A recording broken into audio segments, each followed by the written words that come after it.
Estamos neste mês trabalhando a série Avivamento Urgente.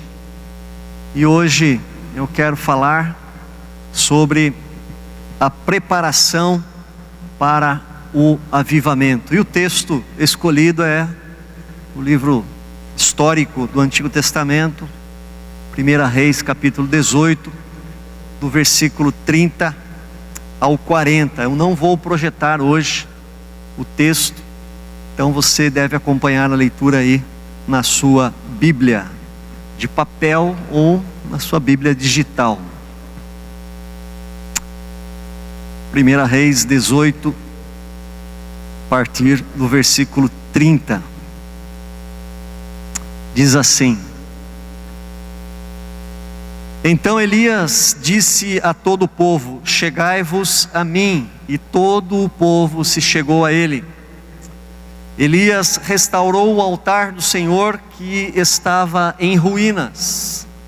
Tomou 12 pedras, segundo o número das tribos dos filhos de Jacó, ao qual viera a palavra do Senhor dizendo: Israel será o teu nome.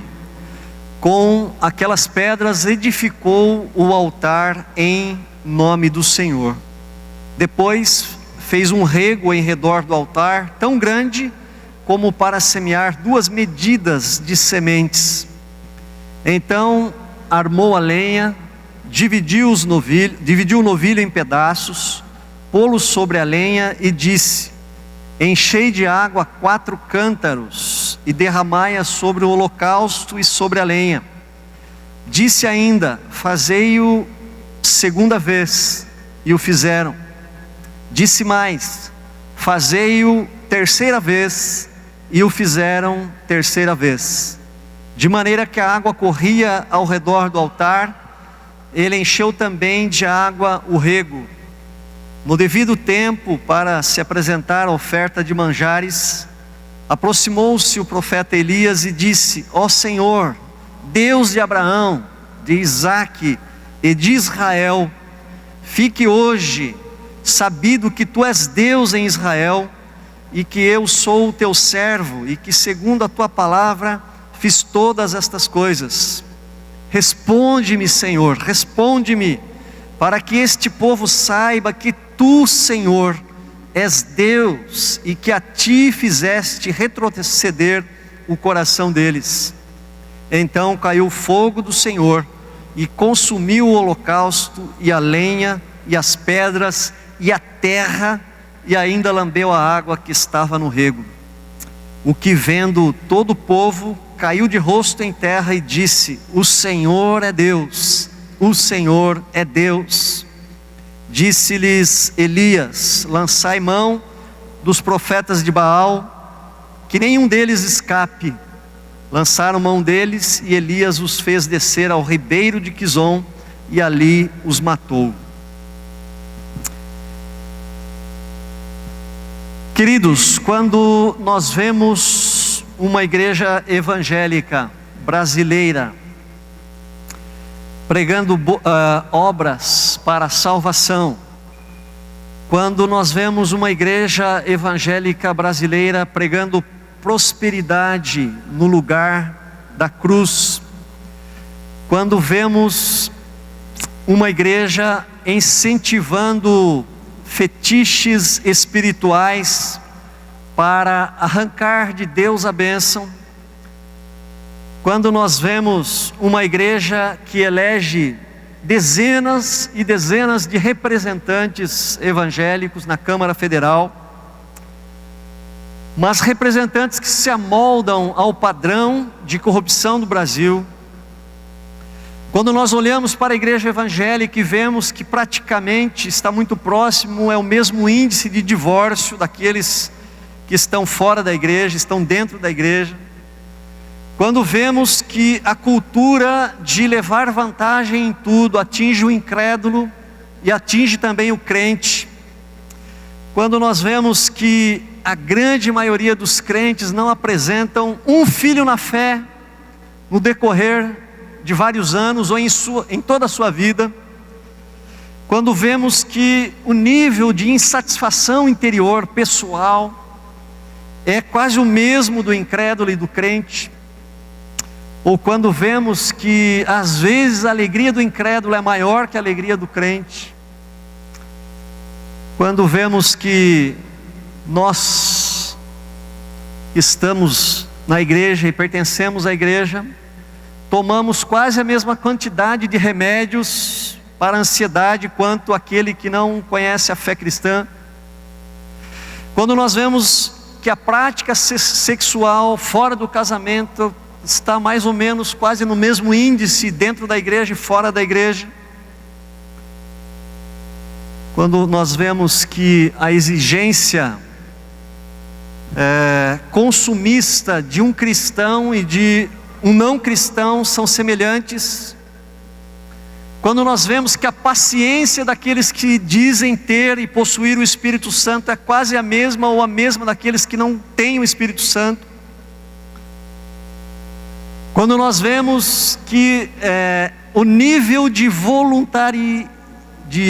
voluntariado é maior nas ONGs do que na igreja. Quando nós olhamos uma igreja que se preocupa muito mais com a sua estrutura física do que com a evangelização.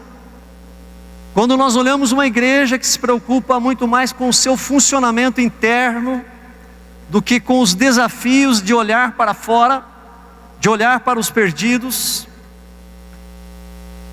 Quando nós olhamos igrejas pentecostais forçando uma pseudo-espiritualidade muito mais de cunho emocional do que verdadeiramente do Espírito Santo. Quando nós olhamos para o púlpito das igrejas históricas, que nós fazemos parte, pregando autoajuda, pregando positivismo. Quando nós olhamos e vemos pastores conduzindo o seu ministério no piloto automático, não oram, não leem, e têm a capacidade de buscar pregações prontas na internet, não vivem em santidade, nós chegamos a uma constatação: a igreja evangélica precisa de um avivamento urgente. Mas pastor, por que avivamento? Nós não somos tradicionais, nós não somos reformados, nós não somos uma igreja histórica, presbiteriana, nós não somos pentecostais. Que história é essa de avivamento para o presbiteriano? Se alguém pensa assim, não conhece a história da igreja. Os grandes reavivamentos da história aconteceram nas igrejas tradicionais. E a maior parte dos líderes e pastores avivalistas eram calvinistas. Queridos, o avivamento aviva a igreja. O avivamento desperta a igreja. O avivamento purifica a igreja. O avivamento traz paixão pelo estudo da Bíblia. O avivamento renova o nosso primeiro amor. O avivamento traz o poder do Espírito Santo para testemunhar e pregar. O avivamento traz envolvimento, desperta a igreja para missões.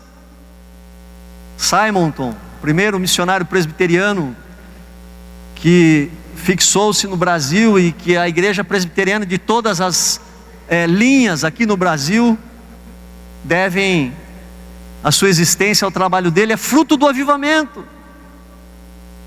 No século XIX,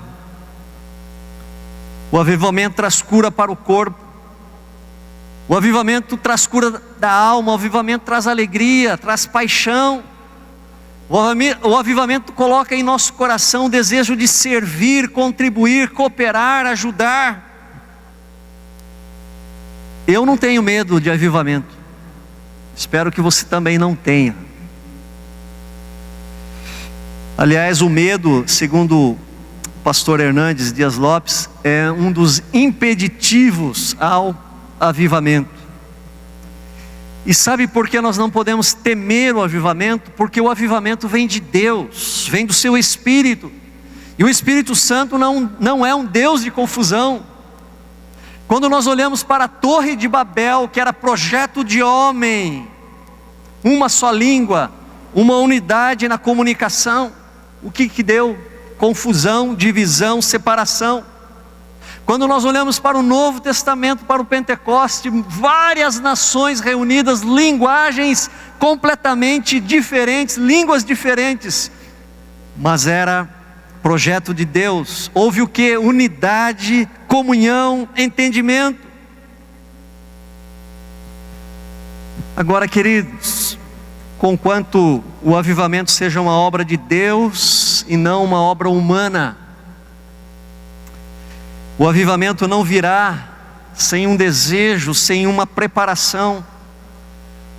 Preste atenção nas palavras de Jesus. Jesus nos disse: peçam e vocês receberão, procurem e vocês acharão, batam e a porta será aberta para vocês, porque todos os que pedem recebem, aqueles que procuram acham, e a porta será aberta para quem bate. Por acaso algum de vocês será capaz de dar uma cobra ao seu filho, quando ele pede um peixe? Ou se o seu filho pedir um ovo, você dará um escorpião? Vocês, mesmo sendo maus, sabem dar coisas boas aos seus filhos. Quanto mais o Pai que está no céu dará o Espírito Santo aos que lhe pedirem. Palavras de Jesus. E também Jesus, na sua despedida dos apóstolos, na sua subida, ascensão ao céu, ele disse: eu lhes mandarei o que meu Pai prometeu, mas esperem aqui em Jerusalém, até que o poder de cima venha sobre vocês. Jesus pediu aos discípulos para estarem preparados para receber o Pentecostes. Dr. Martin Lloyd-Jones, pastor da igreja anglicana, especialmente da capela de Westminster, famosa entre nós, pela confissão de fé, catecismo maior e menor, pastor reformado de linha calvinista, escritor, avivalista, teólogo, ele disse: o Pentecoste é derramado sobre algo que está pronto. A unção do Espírito derrama-se sobre a preparação. A igreja precisa de um despertamento, sem dúvida. Falava aqui na semana passada, ou ela passa por um avivamento, ou ela passa por um sepultamento. Qual você vai querer? Não sei se você sabe, mas a igreja está a uma geração de morrer. O Evangelho está a uma geração de desaparecer. Se eu não passar o Evangelho às minhas filhas, os meus netos não serão cristãos, provavelmente. Olha para a Europa, a igreja foi sepultada no continente europeu. Mas será que nós desejamos um avivamento, um despertamento, sinceramente? Estamos buscando? Estamos conscientes dessa necessidade? Você deseja passar por um avivamento em sua vida? Você deseja experimentar mais de Deus, mais de Cristo, mais do Espírito Santo, mais daquilo que o Evangelho nos promete? O Evangelho é um pacote de muitas coisas. Não é só o livramento do inferno. Existe um processo, queridos, e nós precisamos ter consciência disso. Olhando para o texto, nós aprendemos sobre isso. Qual foi a primeira atitude do profeta Elias para que o poder de Deus fosse derramado, fosse manifestado? Elias restaurou o altar caído. O que isso significa? Quem é o altar de Deus hoje? O altar de Deus hoje sou eu e você. Nós somos o templo do Espírito Santo. E como está a nossa vida desimpedida, limpa, restaurada para o fluir do Espírito Santo? Tanto o Antigo Testamento quanto o Novo Testamento nos ensinam isso. Josué, depois da morte de Moisés, conduzindo o povo para entrar na terra prometida, precisou passar pelo Jordão, e o povo temeu, tiveram medo, e Josué disse: santificai-vos, santificai-vos, porque amanhã o Senhor fará maravilhas no meio de vocês, no meio de vós. Um outro episódio no Antigo Testamento, quando o rei Josafá se viu cercado por uma grande multidão de um povo inimigo, se viu no meio de uma grande aflição, o que ele fez? Ele convocou o povo à santificação, ao jejum e à oração. No Novo Testamento, como foi pregado no texto pelo pastor Guto de manhã: rogo-vos, pois, irmãos, pelas misericórdias de Deus, que apresenteis o vosso corpo como sacrifício vivo, santo e agradável a Deus, que é o vosso culto racional, e não vos conformeis com este século, com este mundo, mas transformai-vos pela renovação da vossa mente. Para quê? Para quê? Experimenteis, para que vocês experimentem qual seja a boa, perfeita e agradável vontade de Deus. Queridos, nós podemos experimentar mais de Deus, nós podemos, e aliás nós devemos. O apóstolo Paulo diz em Efésios 3:20: ora, aquele que é poderoso para fazer infinitamente mais de tudo quanto pedimos ou pensamos, conforme o seu poder que opera em nós, a Ele seja a glória na igreja, hoje e eternamente. E nós precisamos. Quantas coisas em nossas vidas estão amarradas, estão encruadas, que não desatam, que não desabrocham, que não se resolvem. Nós oramos e nada.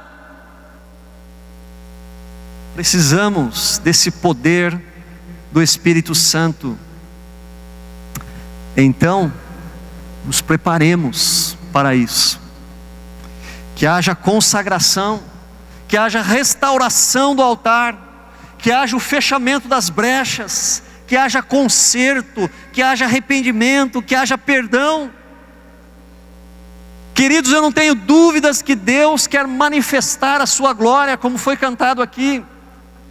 Deus quer manifestar o seu poder, mandar o fogo do céu, para que o seu nome seja glorificado. Deus quer que todas as pessoas que me rodeiem e te rodeiam, digam: só o Senhor é Deus. Ele quer. Então faça isso. Restaure o altar. Você não pode ofertar sobre um altar derrubado, destruído. Olhe para dentro de você, ore ao Espírito Santo e tenha coragem de dizer: Senhor, ilumina minha mente, sonda o meu coração, mostra-me, revela-me o que precisa ser restaurado em minha vida. E muitas coisas, sejamos sinceros, nós sabemos, não precisa nem orar, e outras precisam ser reveladas pelo Espírito Santo, e Ele certamente mostrará. Então dê o segundo passo: conserte o que precisa ser consertado. Queridos, a igreja acostumou-se, quando eu digo igreja, eu digo nós, né? Nos acostumamos com uma pseudo-espiritualidade. Por que eu digo pseudo? Porque é extremamente rasa, não há profundidade na nossa espiritualidade. Nós temos um relacionamento muito superficial, devido à vida que nós levamos corrida, agitada, celular na mão, da hora que deita, a hora que levanta. Por isso que os ventos nos derrubam tanto quanto aqueles que não conhecem a palavra de Deus. Paulo disse a Timóteo: assim pois, se alguém a si mesmo se purificar desses erros, será utensílio para a honra, santificado e útil ao seu possuidor, estando preparado para toda boa obra. Eu não tenho dúvidas que Deus quer fazer grandes coisas em tua vida e através da tua vida, mas o canal precisa estar desbloqueado, desentupido, livre para o fluir do Espírito Santo. Deus quer nos usar, Deus quer usar você com poder para manifestar a glória dele na sua vida e na vida daqueles que andam ao seu redor, da tua família, para manifestar a glória dele no mundo no qual nós vivemos. Então, santifique-se. Segunda providência de Elias, antes de experimentar o poder de Deus, foi colocar a lenha no altar. Ele consertou o altar, ele erigiu o altar que estava caído. Então ele colocou lenha no altar. O que significa lenha? A lenha é combustível, principalmente, né, para quem gosta de fazer uma carne assada na churrasqueira, né, tia? É combustível. E às vezes a gente queima a mão, às vezes o garfo é curto para mexer na carne e o fogo está tão forte que queima os pelos do braço. Lenha é combustível. E o que isto pode significar em nossas vidas? Eu diria que são os meios pelos quais Deus se manifesta a nós. São os condutores da graça de Deus, são meios de graça, são os meios pelos quais Deus age em nós. E não é nenhuma novidade não, eles são conhecidos, são antigos. E eu digo, é a oração e a palavra. A oração, queridos, e a palavra são combustíveis que fazem queimar o fogo do Espírito Santo em nós. O Espírito Santo se manifesta em nós através da oração e da palavra. Portanto, quanto mais orarmos e mais nos aproximarmos com diligência da palavra, mais o nosso coração se arderá, mais receberemos a manifestação do poder de Deus. O salmista diz no Salmo 19: a lei do Senhor é perfeita e restaura a alma. A palavra tem o poder de restaurar, de renovar, de curar, de dirigir, de santificar. Jesus disse aos 12: vocês estão limpos pela palavra que eu vos tenho falado. O autor de Hebreus magnificamente diz que a palavra de Deus é viva e eficaz. Ela é viva e ela é operosa. Ela é mais cortante e penetrante do que uma espada de 2 lados, de 2 gumes. Ela realiza, a palavra de Deus é ação, é poder. Como dizia também na semana passada, os 2 discípulos no caminho de Emaús, cabisbaixos, desiludidos, desanimados, Jesus se aproxima deles e vai desde Moisés, passando pelos profetas, falando sobre o que deveria acontecer com o Messias, falando do Evangelho. E quando Jesus desaparece, eles disseram: porventura não nos ardia o coração, quando no caminho ele nos falava das Escrituras. É uma pena que a igreja protestante brasileira foi conhecida nas décadas de 70 para trás como a igreja da Bíblia.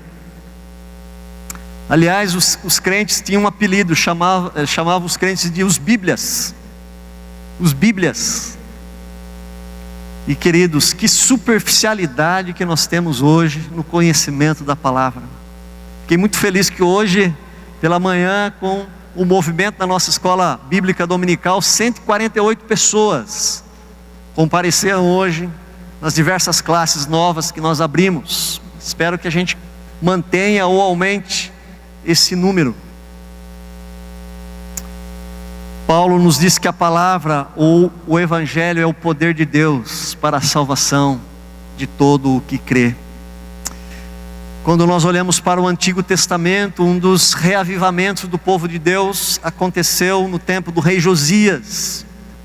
Ilquias, o sumo sacerdote, descobriu o livro da lei, e o livro da lei foi lido perante o rei Josias, e a leitura da lei impactou o coração do rei Josias profundamente, e Josias fez uma das maiores reformas religiosas em Jerusalém e Judá. Houve um avivamento, houve uma renovação espiritual tão profunda, que o texto bíblico registrado em 2 Reis 23, 25 diz assim: antes dele não houve rei que lhe fosse semelhante, que se convertesse ao Senhor de todo o seu coração, e de toda a sua alma, e de todas as suas forças, segundo toda a lei de Moisés, e depois dele nunca se levantou outro igual. O grande rei Davi ficou embaixo do sapato de Josias, não foi nem mencionado aqui nesse texto. Agora, o que dizer da oração? A oração é o exercício espiritual que nos sintoniza com Deus. É interessante que as pessoas usam a oração como uma ferramenta. Aliás, nós vivemos na era do consumismo, né?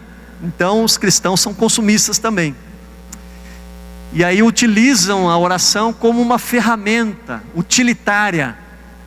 Mas eu quero jogar um balde de água fria e dizer o seguinte: que a oração, muito mais do que mover o braço de Deus, a oração nos move em direção a Deus. A oração sonda, a oração desvenda, a oração ilumina qual é a vontade de Deus para nós. Através da oração nos sentimos mais próximos de Deus, portanto nos sentimos mais confiantes, mais convictos que Deus está conosco, mais cheios da sua presença. Através da oração nós nos agigantamos. Através da oração nós cremos e tomamos posse da palavra de Deus, das suas promessas. E nada nos abala, nada nos segura. O medo vai embora, a dúvida se dissolve, a insegurança se evapora. Através da oração, a clareza em nosso coração. Há uma firme convicção, um testemunho interno do Espírito Santo,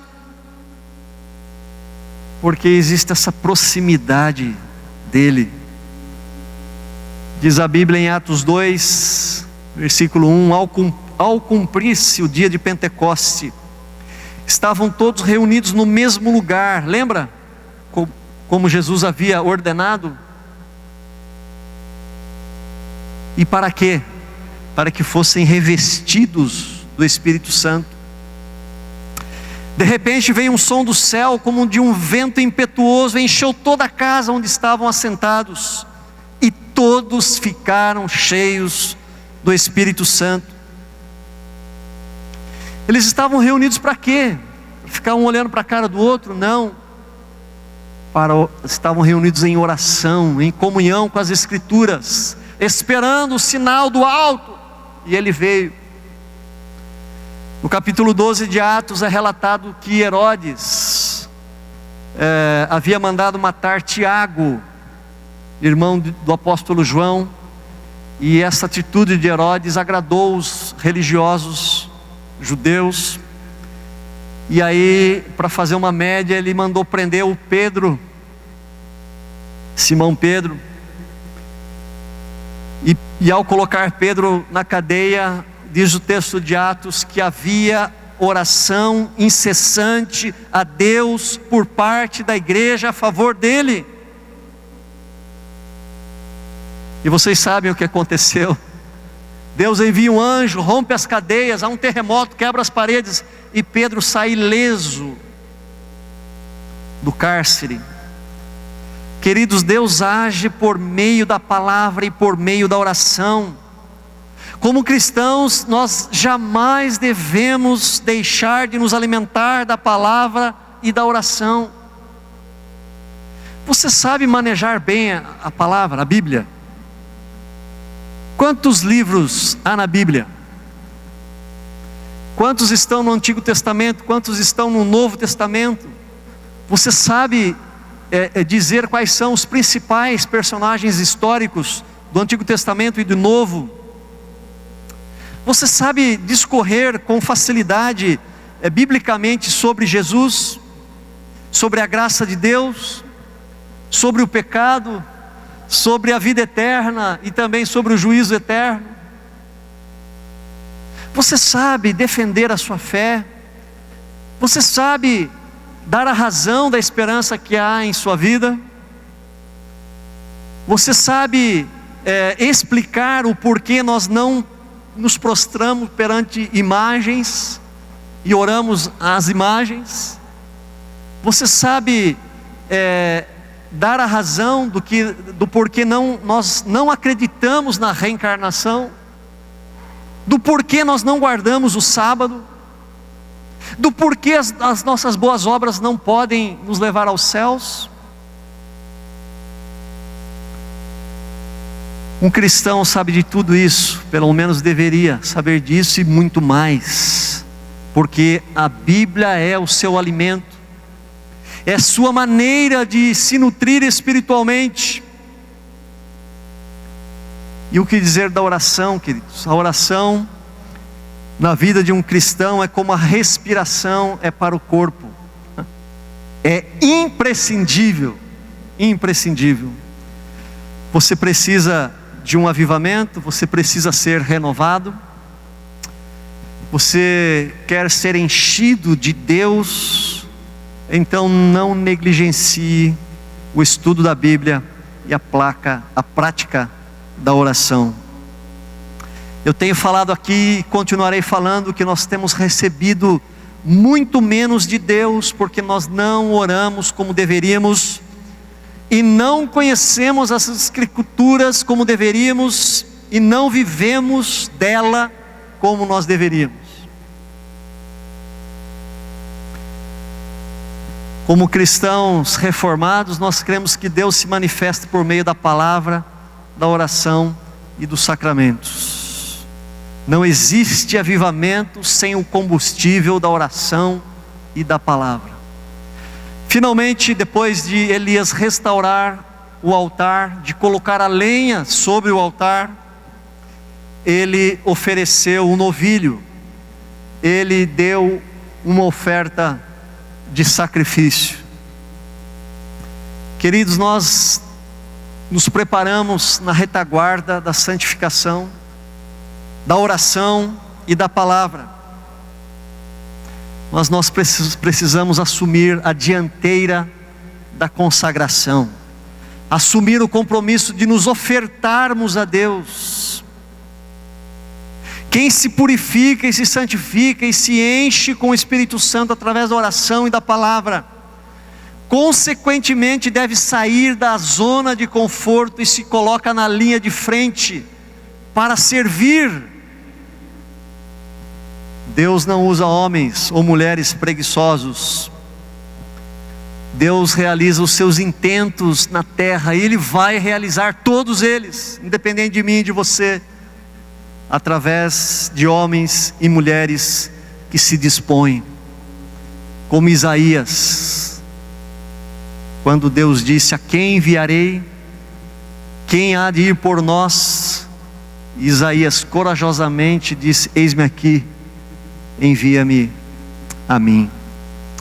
Tanto homens como Gideão no Antigo Testamento, quanto Febe no Novo Testamento, nós vemos isto. Deus agindo por meio de pessoas que se consagraram. Gideão estava malhando trigo no lagar, estava trabalhando, estava servindo, havia disposição ao trabalho em seu coração. Febe, a diaconisa, no livro de Atos, no capítulo 16, Paulo diz assim a respeito dela: eu recomendo a vocês a nossa irmã Febe, que é diaconisa da igreja de Cencreia. Recebam esta irmã em nome do Senhor, como deve fazer o povo de Deus. Deem a ela toda a ajuda que precisar, pois ela tem ajudado muita gente, e a mim também.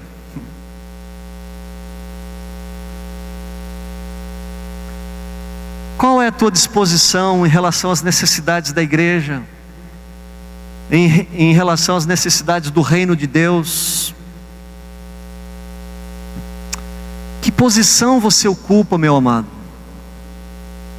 O que você faz? Você oferta? Você se oferta a Cristo, que é o teu Senhor?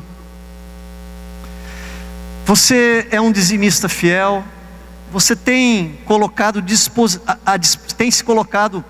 tem colocado à disposição do Senhor os teus dons e os teus talentos? Não existe avivamento pessoal sem uma consagração pessoal, sem uma oferta de nós mesmos, sem disposição.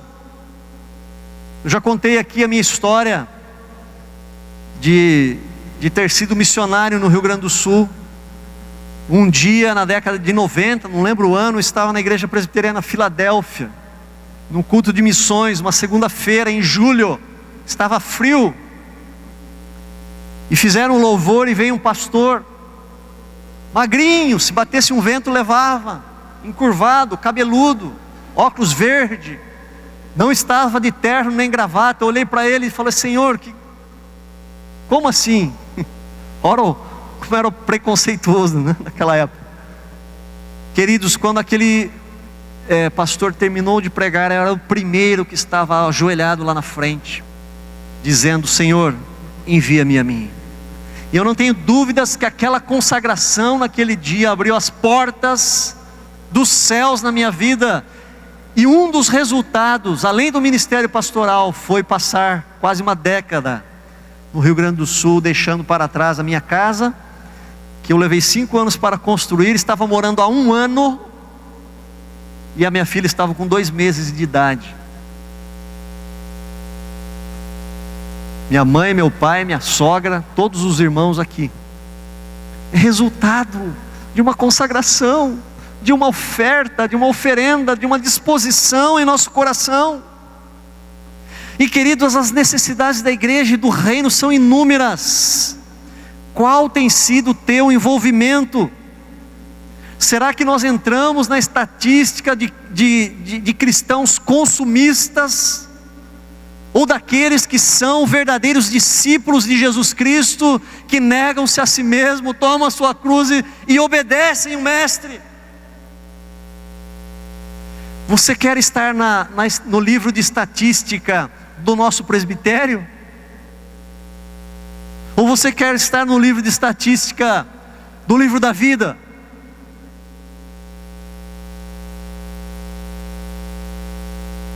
Em março agora, o conselho da igreja faz uma assembleia e dá um relatório do estado espiritual da igreja e das contas. Isso é parte do nosso estatuto. E aí nós apresentamos números. Será que nós queremos estar nesses números? Ou queremos estar no número dos eleitos que estão escritos no livro da vida? Hoje é tempo de se oferecer. Esta igreja tem 1/3. Eu não gosto de falar isso. Não gosto mesmo. Quem me conhece sabe. E às vezes me cobram. Mas é que tem a ver com a mensagem. Esta igreja tem 1/3 de dizimistas. No universo de 500 pessoas, nós temos uns 20 irmãos e irmãs que são discipuladores. Temos apenas 7 pequenos grupos. Onde está você? Onde está você?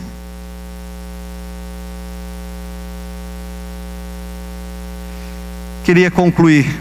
O avivamento é obra de Deus? Sim, não tenho dúvidas, absolutamente. O Elias poderia ter feito tudo o que fez, ter orado e Deus não ter mandado fogo do céu. Ele seria humilhado, o nome de Deus não teria sido exaltado. Agora, queridos, eu tenho consciência de que o maior interessado no avivamento não sou eu. Não sou eu. É Deus. É o próprio Deus. O maior interessado em reavivar o nosso coração, a nossa alma, a nossa paixão é Deus. E de tempos em tempos Deus tem feito isso. Ele tem feito no decorrer da história. E eu pergunto, onde Ele achará corações dispostos a receber o avivamento? Será que aqui na primeira IPI de Sorocaba Ele achará? Você quer? Eu quero. E eu sou o primeiro. E eu quero encerrar a mensagem desta noite dizendo as palavras de Jesus: peçam e vocês receberão, procurem e vocês acharão, batam e a porta será aberta para vocês. Porque todos aqueles que pedem, recebem, aqueles que procuram, acham, e a porta será aberta para quem bate. Quem quer nessa noite se santificar? Quem nessa noite quer consagrar-se à palavra, ao estudo, ao conhecimento e à oração? Quem quer se oferecer como oferta ao Senhor?